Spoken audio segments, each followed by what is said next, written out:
This is that time of year when I think we long for resurrection. We're ready for the winter to be over, and a spring nor'easter feels so hard to take. We want the sun and grass and new birth. We want new life. This is a perfect time for us to draw closer to the mystery of Jesus' resurrection. One of the things I become more and more convinced of as I grow older is the way in which all of life is patterned and takes meaning from the passion, death, and resurrection of Jesus.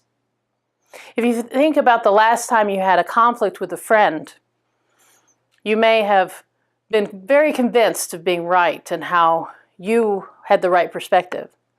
But you had to kind of die to yourself and be willing to lay that down in order for the friendship and the relationship to be renewed. It's a simple connection, really. But the resurrection of Jesus is about our willingness to put something else before ourselves and to recognize that God has done the very same thing for us. God has put relationship with us primary before the suffering and the separation of the cross. Simone Weil very poignantly said that the distance from God and Jesus when he hangs on the cross is the distance between our evil, sinful selves and the holy purity of God, and that the love of Jesus sacrificed on that cross covers that chasm.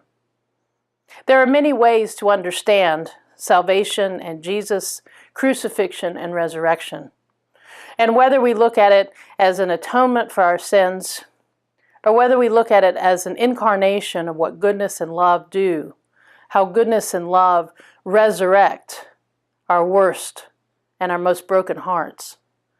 This time of year, in this Easter season, I hope we all will draw near to what resurrection means in our own lives. The places where laying down our life for love will bring resurrection for all. The places where our acceptance of God's love in our own lives will resurrect our own hope, our own joy, and help us to deal with the fear all around us.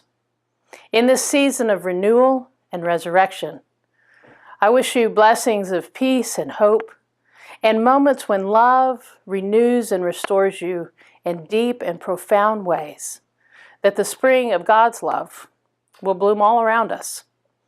Blessings to you.